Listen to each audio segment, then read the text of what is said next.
Good evening. It is Wednesday night, March 14th, 2018, and what a barn burner that was as the Sharks beat the Edmonton Oilers 4-3 in overtime.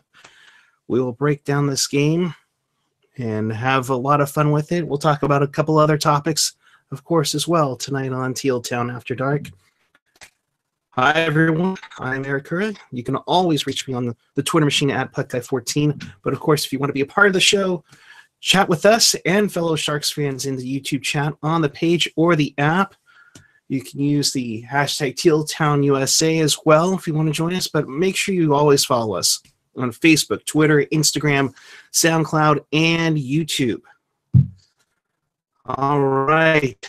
Well, let's talk about this game. The Sharks needed a win to definitely take care of business and keep at hand with Vegas, who looks like they're going to be going down to defeat. Yes, New Jersey has figured out Vegas flu, folks. We'll get to that in the wraparound in a little bit. But first, let's talk about this game where the Sharks were going back and forth with the Oilers. Oilers were dominating in the first part of this game, and it showed by them getting the first goal of the game from Drake Kajula. Ha! Yes, I got that name down finally. Yes, Gen X. I will be happy about that. His ninth of the season from Zach Kassian and Kyra at 2:39 got the Oilers going up 1-0. Great play down low. Kassian, I don't know. I don't know how it is, how he plays against the Sharks, but he is played very, very well. So kudos to him. But whatever it takes for casting, he's played great. Moving onward. And to the first goal for the Sharks, Tomas Hertl got a nice feed from Logan Couture to make it 1-0 or 1-1. Definitely a great play down there. As I try to pull up the play here. Why can't I pull the play up? Oh well. It was a nice breakup by Hertl. They come and break it down, and Hertl gets it going with Couture, feeds it right back to Hertl, who tips it right in. Great play, nice sauce by Couture, makes it 1-1. Great overall play there. The assist was Couture and Bodker. So Hertl 17th on his season at 8:03. Makes it 1-1, and that's how it ended after 20 minutes of play. The shots in that period were 13-10 in favor of Edmonton. Edmonton was all over the place in the first period, and it just seemed like they were just going to town. So, Kara, points for Kajula, yes. I know, Gen X. I'm sorry. Not it. Sorry. All right, 1 second here.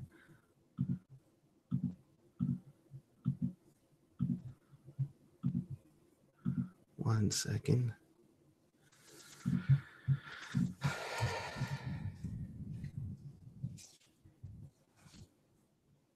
There we go, folks. All right, moving onward to the second period here, as it was 1-1 after one.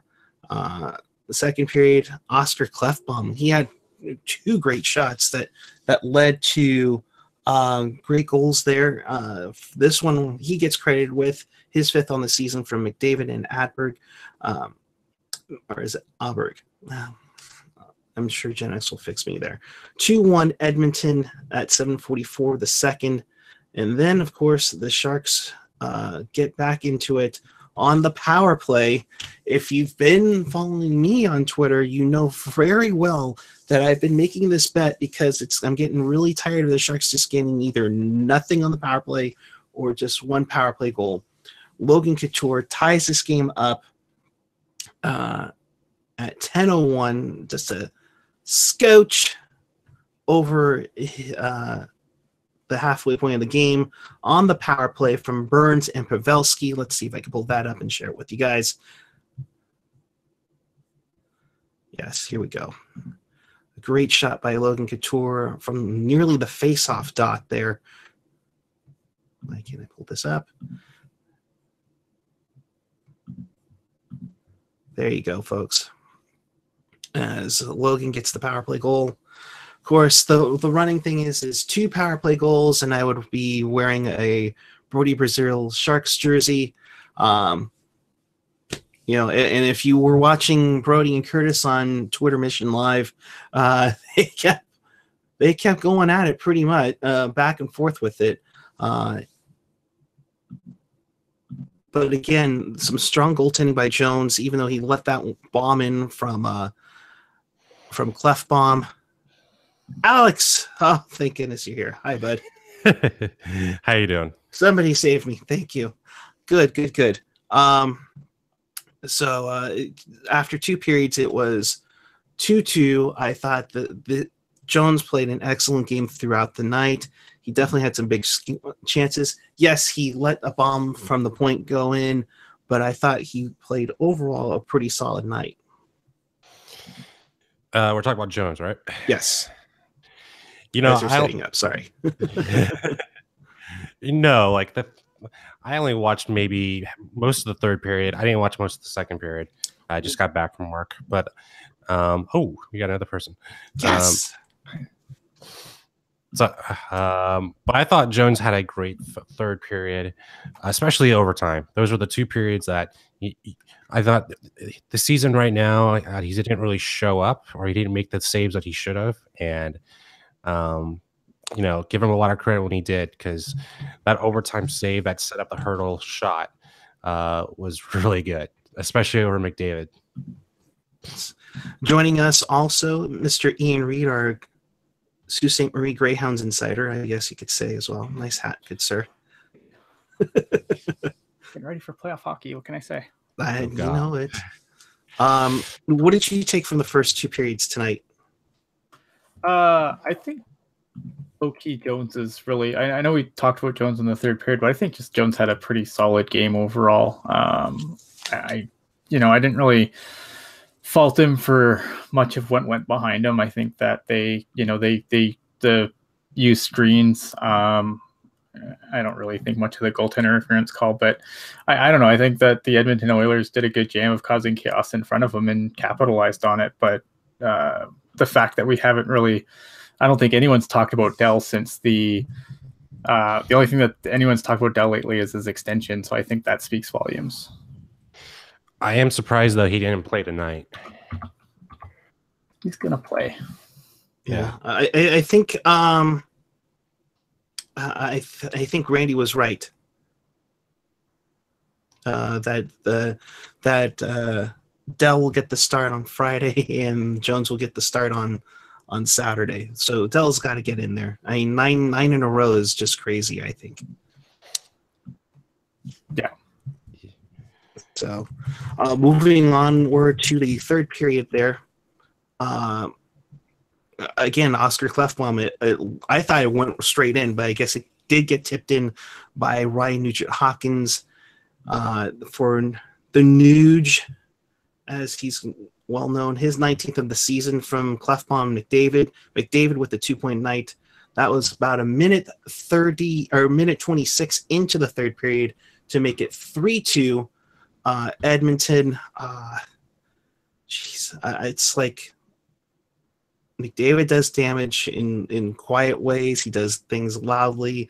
Ian, I'll ask you, who do you think is more of a shark killer, McDavid or Cassian? I think McDavid's an everyone killer, but I think Cassian's done some mean things to the Sharks too. The thing, a lot of Edmonton's problems this year, though, have been on defense, and you brought up Clefbaum, who's basically playing with one arm for why, I have no idea. But I mean, had a good game tonight. Game on, Donskoy. Game on. Yeah. And while we talk about that, we'll talk about the injuries. Kane was out for a little bit in the early in the first, but he did come back. Didn't seem like he showed any issues there. But the one, Donskoy gets injured. It's the shoulder, and he was out for quite some time with his shoulder last year, and that does bring concern, Alex. I think as a good contributor to the top line and some familiarity for Joe Pavelski, definitely a concern. Yeah, definitely a concern going into the playoffs. Especially even like leading up to that shift, he had a great forward shift.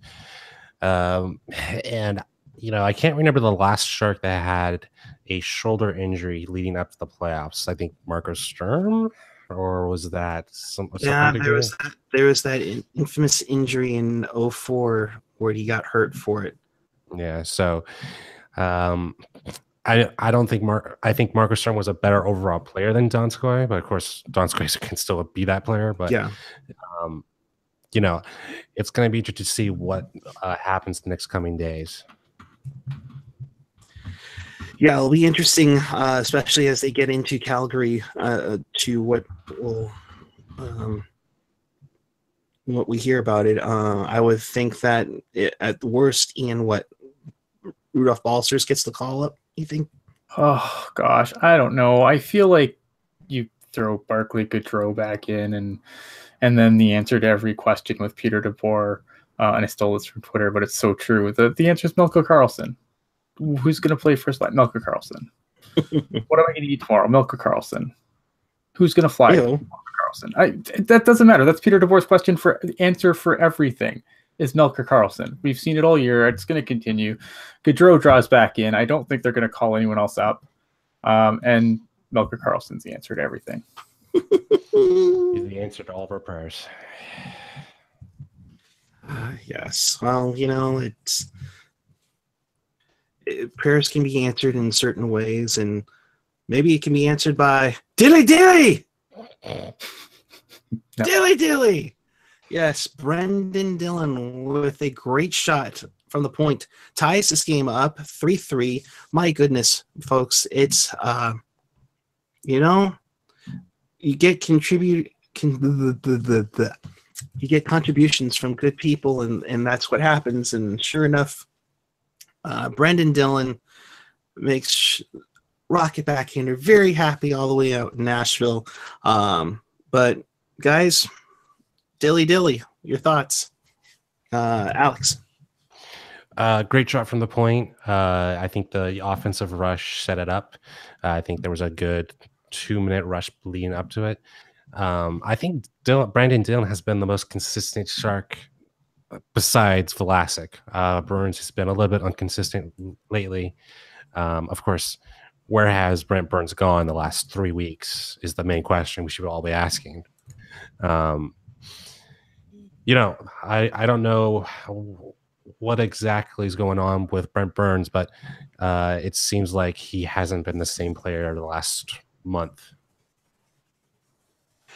Yeah, and while he's had his ups and downs, you definitely get that contribution. And Ian, your overall thoughts on the third period tonight? It was a little scary there. I was really, really concerned about. I was really concerned, obviously, when they came back, and it looked like we were gonna, the Sharks were gonna drop 2 points there for a bit, and this is a team where you really couldn't afford to do that. I mean, all the points are important, but obviously these ones, when you look at the Kings that are behind you but have the row advantage, I mean, you don't want to tempt fate. So getting the win here was super important, and I thought that I give the Sharks a lot of credit for not just curling up into a ball and crying about it. Right. So we go into overtime, where it went back and forth as always with the three. McDavid had some chances. Draisaitl had some chances. Burnsy had a chance early on, and then a breakdown where Couture gets it right back to Hurdle. Hurdle takes it in, shoots, scores. We win in overtime. Thank goodness, because honestly, guys, we need to have the Rose right now, especially if LA gets in my opinion. But Alex, the overtime goal from hurdles. I thought Couture should get 2 points on this. Just the way he set up the play. And Montoya was way out of position. I think that's been the case with the Edmonton goalie throughout the season. And yeah, Hurdle had a great shot. But I did find it kind of interesting that the first 2 possessions of the overtime, Vlasic was on the starting unit and then immediately got switched out for Brent Burns, which was kind of questionable, considering how well he's been playing. Yeah, in Vlasic's played pretty well. Hell, Braun has contributed points this season. Ian, your thoughts on the overtime goal, and for that matter, that nice save that Jones had in the overtime too. Well, that's it. Like, I mean, that's what I said when I first came on. Like, low key, Jones has been really, really good lately, and no one's really given him a ton of credit for it. But at the same time, no one's really talking about Aaron Dell of late. So I think that that kind of sums that up. There was a couple times, obviously, I think anytime McDavid has the puck for any period of time in overtime, you kind of hold your breath and hope to God nothing terrible happens. But I mean, this is old hat for me. I've watched McDavid be a pain in the butt like this since junior hockey. So, yeah, I mean, it was good that Jones came up big a couple of times, and again, the Sharks, they got it done in overtime, which still maintains the row and avoided the shootout, and you can't really ask for more from this game. Yeah, going through the stats here, Sharks outshot the Oilers 40-28. They made a crazy turnaround in that sense. Sharks had the edge using the NHL.com mathematics, 52-49. San Jose did go 1 for 4 in the power play. Edmonton only went 0 for 1. I believe it was Steve Dangle who mentioned in January that the Oilers had the worst penalty kill at home in the league, and it was not by far. I think it was at 50-something% at one time. Now I think it got up to like 61%. I saw as we entered tonight's action, which is still brutal. Yeah. Oh, I think the next closest one was like 72%. Right. Aren't they the number 1 power penalty kill away though?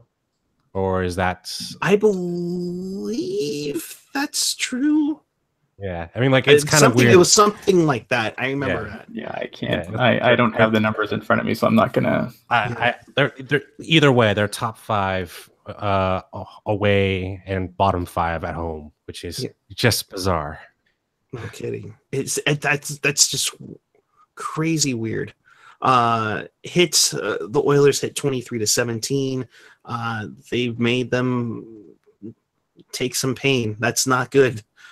For the Sharks. We hope to get some updates on Donskoy and maybe even Evander Kane on that a little later on. And the giveaways, Oilers gave up the puck 13-5, which is surprising, especially since how well they had the puck, especially to start the overtime.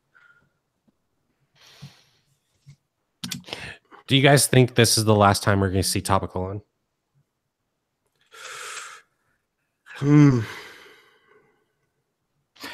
I don't know.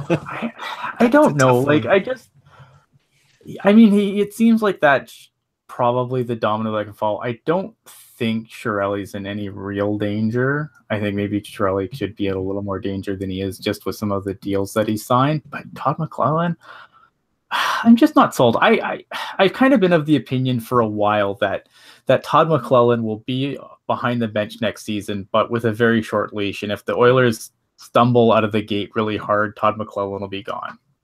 But I don't think he gets fired at the end of the season. I think he survives this season and gets next season. If they stumble out of the gate, he's done. Would you give him like 20 games or 10 games into the next season? Yeah, end of October, early November. Yeah, I don't know. That seems about right. Yeah, I thought he was going to get fired halfway through the season, but you got to remember, like, this Oilers team has seen so much turnover in the coaching and the front office, and I mean, you kind of have to see this through. I mean, their defense has been extra awful this year. Clefbaum's been injured most of the year, and I think that's really affected their defense. I mean, Darnell Nurse has had a hell of a season, but beyond that, I mean, Secker has been injured, Clefbaum's been injured. I mean, you're asking, and then Talbot kind of just returned to earth. So, I think that you have to give it a chance with hopefully a healthy start next season, that they can put together some wins before you completely throw the dynamite in it one more time. They should get a top 5 draft pick. They're going to get someone, let's be honest. Yeah. Oh, God, no. No. Wait, here, we'll do this off the top of the head before we go to the chat. Who would you rather have the number 1 pick go to? Arizona? The Atlanta Thrashers. No, I take that back. Would you rather the number 1 pick go to Chicago or Edmonton? Alex. Chicago. Why is that? Because I can't stand Tom McClellan, and I'd rather face the Blackhawks. Wow. Ian, who would you have won the lottery, Chicago or Edmonton? Edmonton, because they'll find a way to screw it up, whereas Chicago will use him until he can't give him, until he can't play no more, because he's going to need to make money and send him to Carolina. Yeah, no kidding.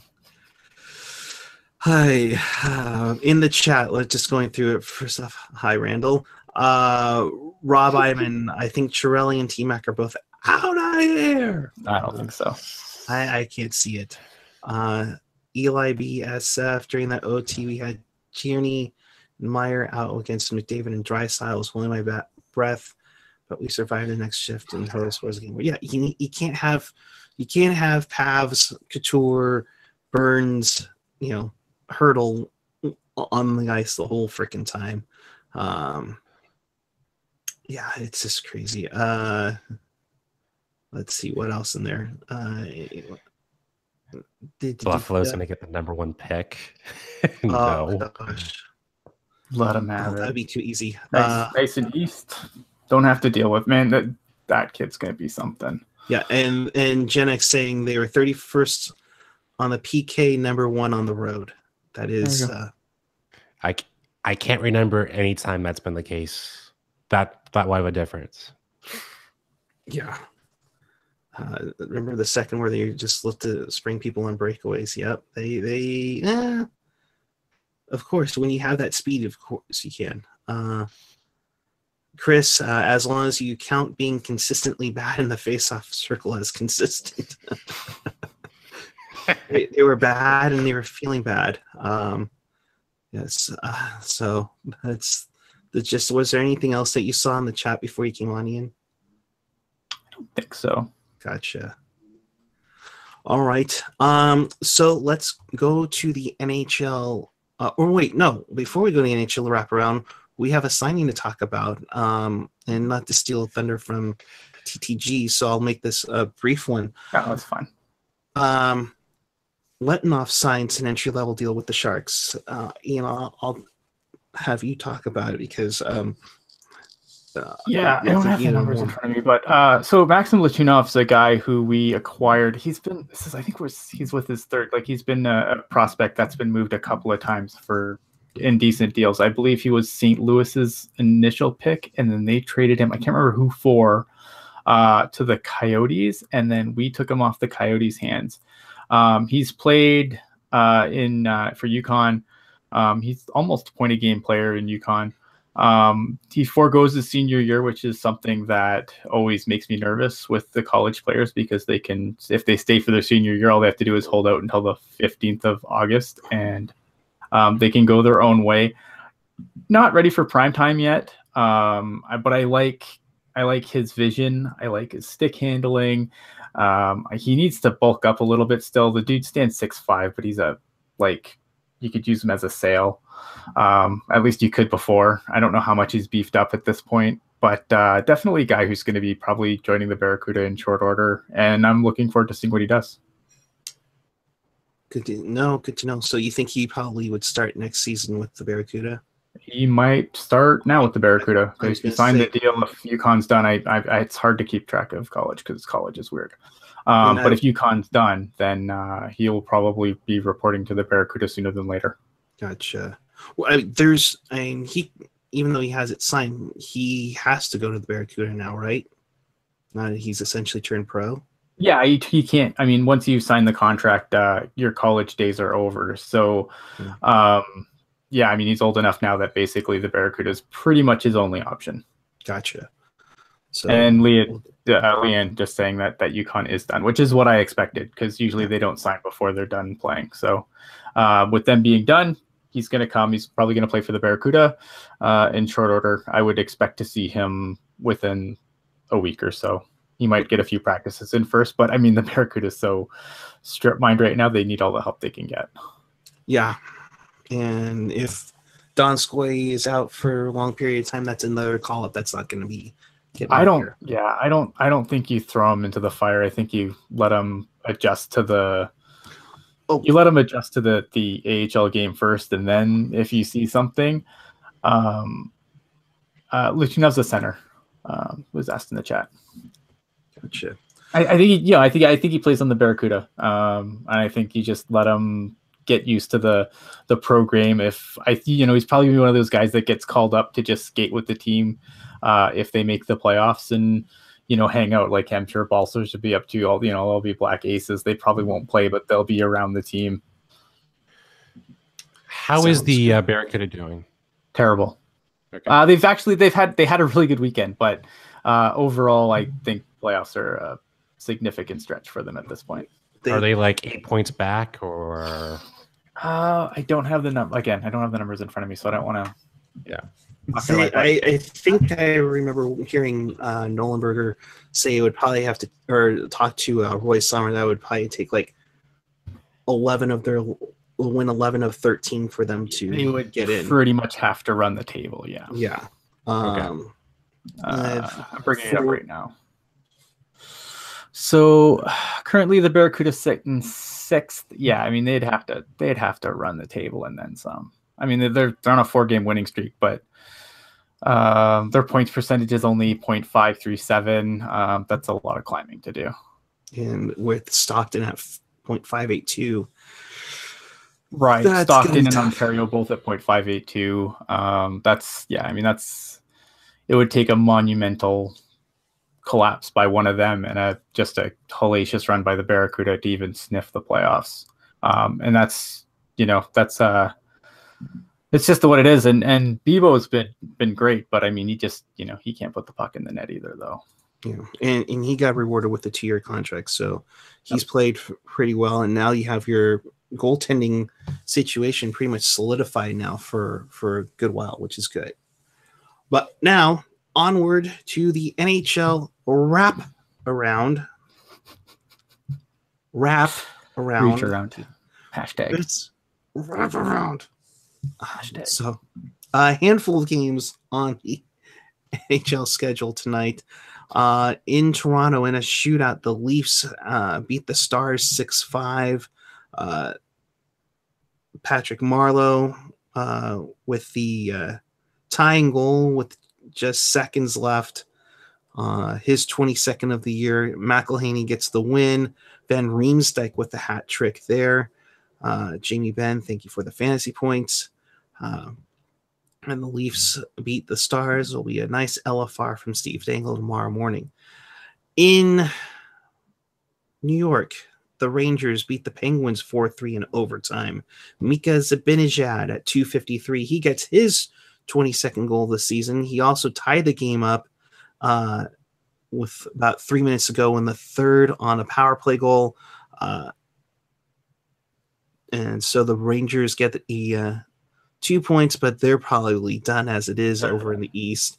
The Penguins are at 85 as they pick up a point. We told you about the Sharks beating the Oilers 4-3 in overtime. We need to find out what New Jersey did, folks. We just need to know what New Jersey did and pretty much copy it, because the Devils went into Vegas and absolutely took down the Knights like a little pull at Excalibur at what's that, medieval times or whatever the hell it's called. Final score, Devils 8, Golden Knights 3.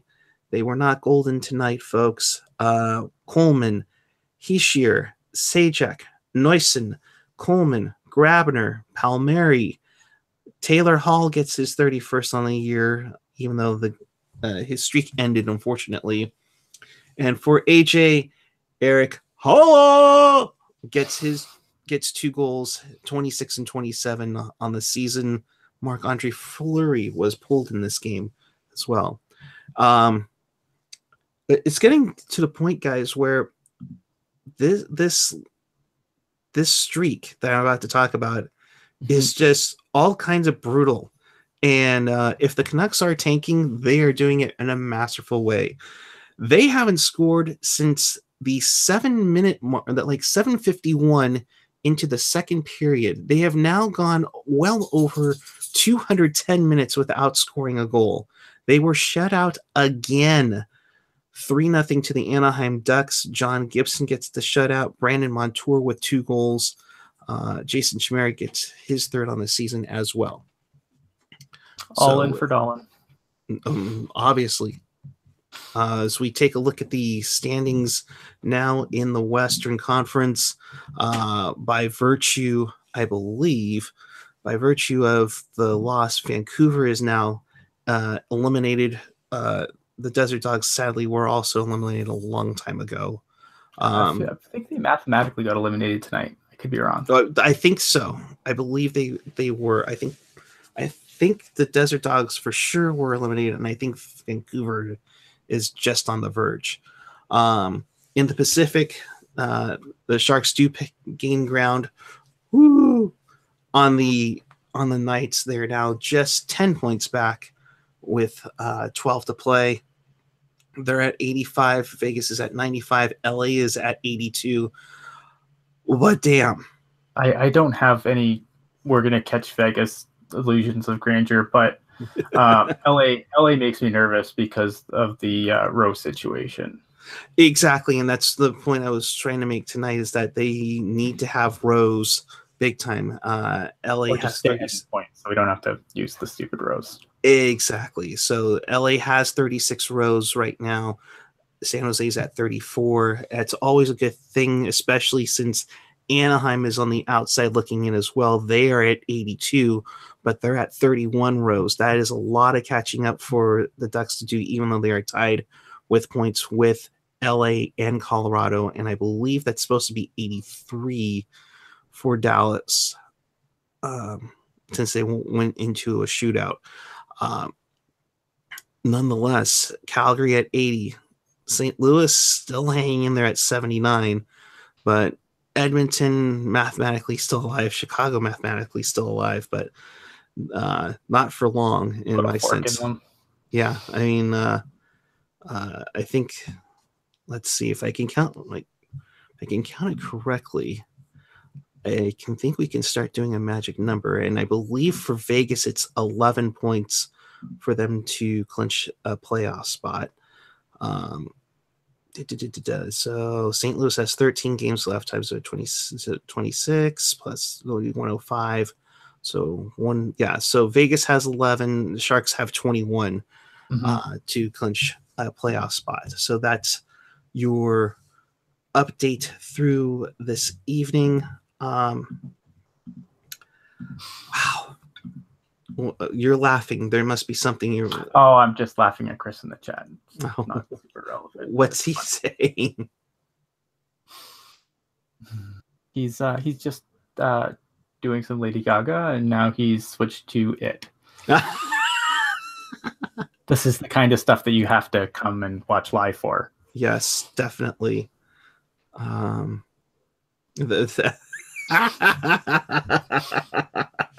That's what I'm looking at right now. I'm so glad the chat is now archived with the show. Now it's so great. I know. That's true. There's still a Sean asking if we think the Sharks can clinch the division even if they win every single game in a row. I think any thought of them catching the Knights at this point is just silly talk. I think the Knights are far enough ahead. I mean, anything can happen. There's enough games left, but I think the Golden Knights they'd have to have such a catastrophic collapse at the end here. And I think tonight they had a bad game. Are they going to have bad games the rest of the season? Probably not. You know, everyone's just going to have to deal with this team doing okay. Yeah, I think we've been used to it now. I would hope. I think anyone who still is like on this thing where it's like the Golden Knights are gonna finally collapse and fall back to earth. They've been this team for 3/4 of the season. They're not going anywhere at this point. Hell, they destroyed the Canucks 9-2 in their preseason debut. I mean, they started there and just kept going. It just seems like, it's just absolutely insane. Just like the insane idea of expanding the playoffs. Did you hear about this from Pierre? Yeah, dumb. Don't expand the playoffs. I don't care if half the league misses. You don't need more playoff games. I mean, you already play. Some years you play into June, which is bad for some regions because once the sun comes out, man, people stop caring about hockey in some cities. I'm just gonna put it out there. But and just think if like it goes to a lockout and they change to this format. No, I don't see. Are we gonna award the Stanley Cup in freaking on Canada Day or 4th of July? No, see, they would never do that. Like no one wants hockey that deep into anything, because then you're fighting with baseball. Okay, well, maybe you want hockey well into July. I don't. Well, let's see. Here's the thing. If they just kept RHI around, this wouldn't be a problem. That's all I'm saying.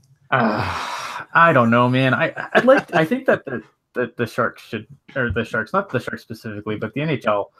Although these kids play so much already, it'd be cool if they did like a summer league or something. That I think would be really, really cool. But at the same time, these kids play so much hockey as it is right now. If they're junior players or college players, they probably need the summer off as much as anyone else. But no, I don't know. I mean, I don't think they're going to expand the playoffs. I don't think the playoffs are broken. They don't need to be fixed. Nope. I know seeding wise, people fight with me. I'm fine with it right now. Honestly, like I'm fine with the playoffs the way they are. Yeah. And I put this up this morning on the Teal Town USA Twitter. Would you like the NHL to expand the Stanley Cup playoffs? 91%. Holy crap. 91% said no. 6% out of the rest of it would say, okay, yes, play the one playing game, which is kind of what the NCAA tournament now has. So you would have baseball has that too, doesn't it? Baseball, yeah, it does have it too as well. They would have that one playing game, and then you would go on to the division series. Right. So you would have, I guess, right now, if the season ended today, I would think it would be Anaheim versus Colorado to play one playoff game, and then congratulations, you get to go play Nashville 2 days later. Save your playing game for it's international silliness. Give me my best of 7 or give me death. Gen X, for the love of Gord. I didn't know you liked Gord Miller so much from TSN. Bring back 1 through 8. If it's real 1 through 8, I'm fine with that. If it's actual 1 through 8, no, I play in a crappy division and I get the 3rd seed like we had before. True 1 through 8, I'm all for it. Forget the divisions. Kill them all. Or do a Q style 1 through 16. Oh, jeez. Yes. Gen X, come on, guys. Knights have flurry in that they won't collapse until the first round of play. Oh, I don't know about that. I have history repeat itself. I don't know. I mean, flurry was really good for the Penguins last year until Matt Murray was healthy. So we'll see what happens. Yeah. All right. So let's see. Jessica, why do people keep why? Jessica asks, why do people keep mentioning a lockout? I don't understand. Someone educate me. You want to take that one? What am I answering? Why are we talking about AOL? Why we keep mentioning a potential lockout? Because it's hockey, and hockey always locks out. I mean, I don't think they've had a CBA where they've negotiated without having a work stoppage, unfortunately. The big issue is obviously for the players is escrow, where they basically, in order to increase the salary cap, they have to put about 15% of their wages into an escrow account. And if the league makes the amount of money they're supposed to, then they get the players get their money back. If they don't meet expectations for revenue, then the players lose a percentage of their cut, depending on how much the league falls behind. Long story short, players have lost money on escrow every single year. Last year, I believe they lost something like 13% of their wages to escrow. Jeez. And yet they just keep pulling the cap up more. Well, I mean, the players, they did only a little escalator this year. The one year they did the big escalator was the Stamkos year. And they might do the same thing this year for Tavares, where they maxed out the escrow so that the cap would be higher, and guys like Stamkos were supposed to cash in and bring everybody else up. Stamkos, as we know, signed for I think 8 something a season, not the 9 or 10 or 11 that he could have easily commanded. And I think the players kind of got screwed for that, because they were kind of hoping that he would kind of pull up the bottom. You know, that's the kind of the PA's, that's how the PA kind of approaches it. They want the top guys to pull up the prices of the bottom guys, and it is what it is. Yeah. We haven't heard anything on Joe Thornton lately. Nope. They've been really quiet about that. As far as I know, he's not skating. So until he's skating, he needs to start skating soon, though. If he's going to be in the playoffs, then he needs to start skating soon. Yeah, no, definitely. Like maybe next week, starting to skate soon. Something we love to hear from, and maybe when the team gets back from the road trip, we might hear something. Tracy Kelbov, the Knights are missing Neal and Smith, so when they get them back, they'll be back to top form. Yep. Yeah, I mean, Hockey Jerk will tell you, real deal James Neal. He loves that guy. Randall with the bold prediction: Sharks beat Vegas in 5 in the second round. Oof, you gotta get past. Not 5, but 6. Maybe. There you are, Alex. They can have a shot if it's the second round. I think if it's the first round, I'm not sure. Get through LA. I don't like that. With the way LA is kind of just storming right now. I really don't like that as a first round matchup. Yeah, I'm not gonna go against the Sharks again and have to eat my word. But you want to sing the anthem again? Worries me.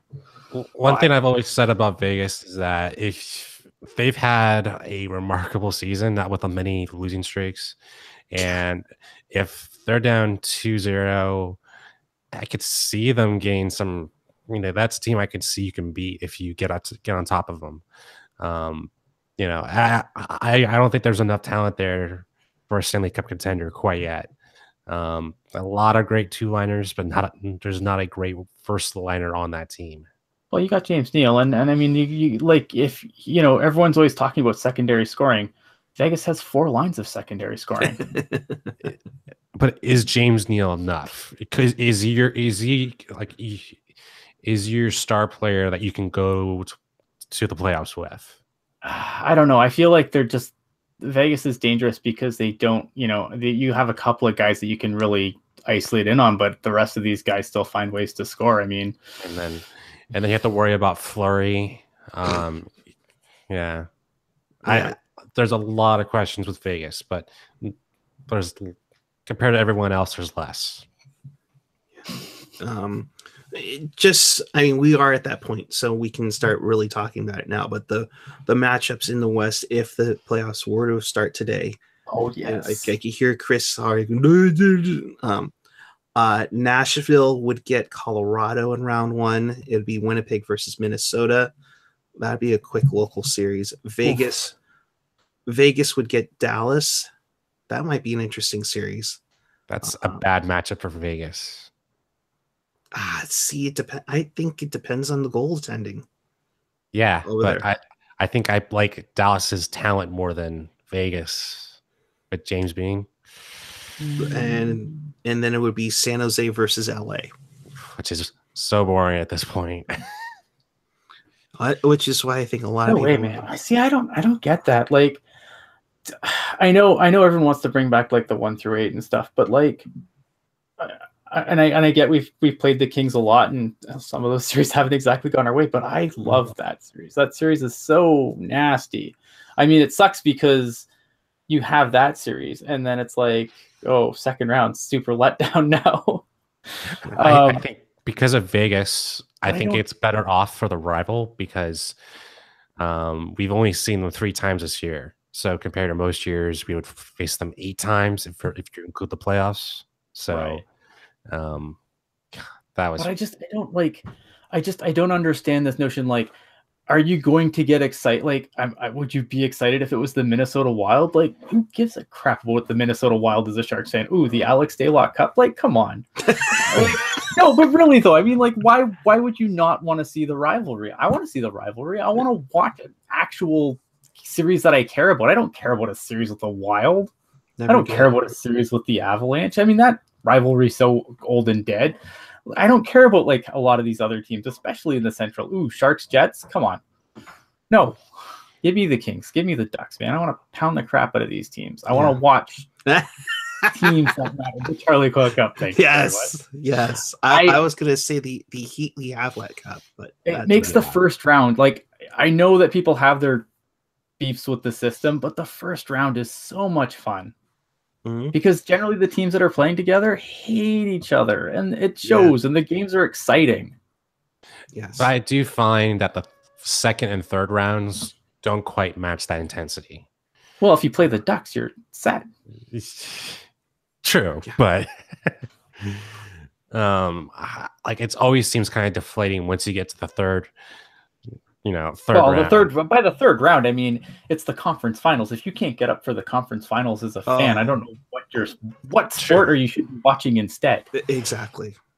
Right, and Chris says it right. I want to see my enemy suffer and die, and maybe they'll break my heart. But you know what? I would love. I mean, there's nothing that I can enjoy more than watching LA go home in the first round. Yeah, but it's just too many times we've seen him in the playoffs. I just want something. Never different. Too many. No, who though? The Wild?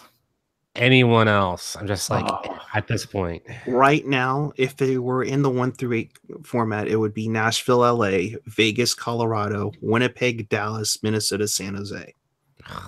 Yeah. If it was between Minnesota and LA, of course, because that's what I'm saying. Like, that's no competition. That's like. Would you want to play the Jets? Like, I mean, there's just like, I mean, some of the Sharks Jets games have been pretty nasty, but I mean, there isn't that Anaheim LA nastiness to it. But I would say both fan bases, Minnesota and the Sharks, are quite similar. I know a lot of people who are Sharks or who root for the Minnesota Wild the same way, and it would be kind of interesting. But yeah. The chat is going crazy. Randall makes a good point. We owned LA in 2016, brought tons of momentum in the room. Definitely. I don't think the Sharks do as much as they did in 2016 without them getting up for LA first. Bastilla is saying Sharks need to get revenge from Dallas in the playoffs. The both times that they did. Let's see what else. The Sleepy Mofo saying Sharks versus Jets in the Western Conference Final this season. It'll be a West Side Story fan's dream. Yeah, you need more than that to convince me it should be a thing. Yeah, that'll be interesting if it was Jets and Sharks for the Western Conference Final. We are Western Conference Final, great. First round matchup, get out of here. Let them play them Wild. I mean, at least that series, again, you're supposed to be building rivalries. And I'm old and I've made I'm a robot. I've lived forever. And I mean, when I first started watching hockey, the playoffs were completely divisional. There was no wild card, no nothing, man. And it was like, and I don't know how many Montreal-Boston series I watched. It was the best hockey ever, just ever. Mm-hmm. And maybe that's nostalgia speaking, but those series were just stupid because those teams hated each other so much. And it's awesome hockey, and that's the same. And they've kind of recaptured that with a lot of these series they've had. Like the Sharks and Kings have been a great example of that, where you've kind of just recaptured that hate. Yeah. Randall saying Nashville sees this as a threat. I would think so, but man, they've looked really good right now lately. Yeah. One thing I did want to mention about the standings in the Pacific: Vegas, San Jose, LA, Anaheim, and Calgary in their last 10 games have all gone 5-4-1. Oh, that's man. Crazy. Chris, Winnipeg is the Detroit of Canada, except Winnipeg isn't bankrupt. Oh, Mike. but at least Detroit has pleasant fans. Oh man. Oh boy. You could send all your hate mail to @AlMartinet. That would be an interesting series if it was Sharks Jets. Anywho, final thoughts. I'll start with you, Mr. Martinet, and where the people can find you. You can find me on Twitter @AlMartinet. Been busy, been minorly sick also, but yeah, for the game itself, this could be a win in terms of, a great Sharks win over Edmonton. Got the 2 points, but I think it kind of depends on if Donskoy is injured for long term. Like, how long is he going to be out?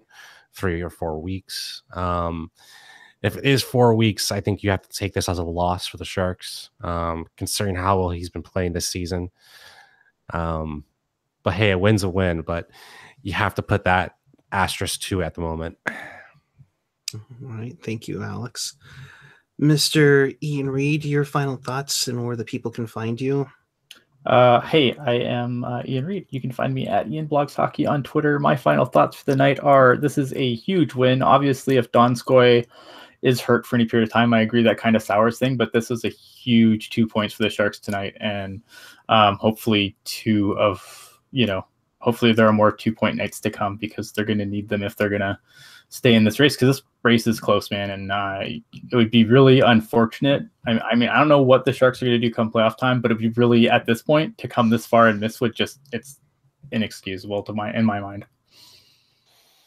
All right. You can always follow me on Twitter @Puckeye14 or on the Instagram.